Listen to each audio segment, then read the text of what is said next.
This is a Caterpillar 950 GC rubber tire loader. It's made by Tonkin and it's in 1/50th scale. Now 950 GC is kind of odd, kind of interesting because it's sort of the Sam's Club version of a Cat 950.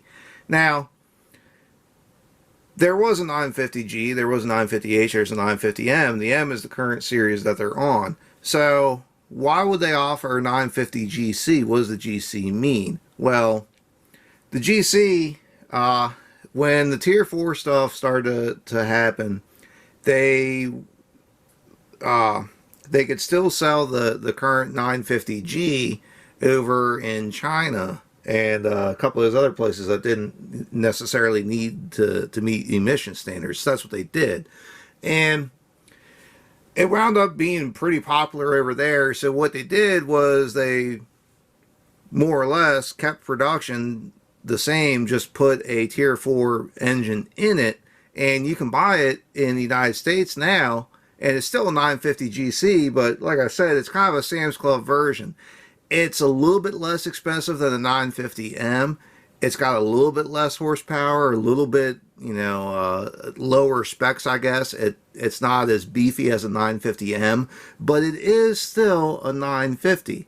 So keeping that in mind, it's a budget loader. There's no frills, there's nothing real special about it, but that's why it's a 950 GC.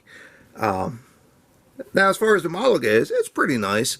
Tonkin really did a good job with these loaders, and it's kind of a shame that Tonkin sort of went out the way that they did. Not that they're out of business, but they kind of gave up, sort of lost the Caterpillar line, and they really did a good job. When you compare it to what Norscot was putting out, these are just vastly superior to what Norscot had, and they really did do a pretty good job.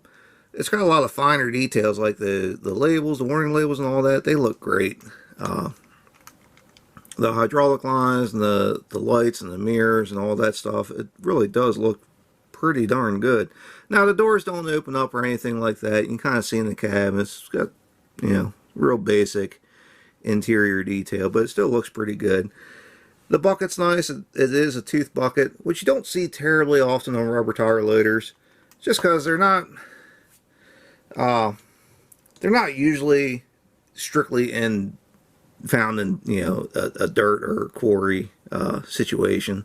Most of the time they have straight edge buckets because they wind up on the road. Now, the range of motion is pretty decent. Yeah, it's pretty fair for what it is.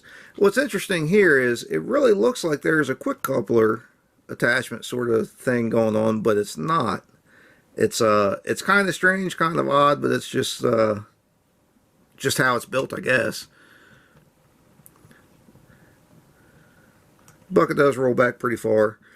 Like I said, it's not a bad loader, and if you keep in mind the price, typically you can find these for about $50, maybe a little less, maybe a little more, but they're really pretty good quality for what you're paying, and Tonkin was really pretty good about that. They put out some decent stuff for good prices. At the time, it cost about as much as what Norscot was charging, and you got a heck of a better model for what you paid. So now the Diecast Master stuff is just as nice, if not better, and it might be a little bit more expensive, but Tonkin really kind of set the tone for what the standard was going to be for the next 10 years, and it's pretty awesome that they did that. Anyway, that's about it for this. If you have any questions or comments, feel free to ask. If there's anything you'd like to see, let me know. I might just have it. I got a dozen different videos I got to make for things people have asked for, so please be patient. If you'd like to see more of what we have, please subscribe to Maryland Construction Diecast, and thanks for watching.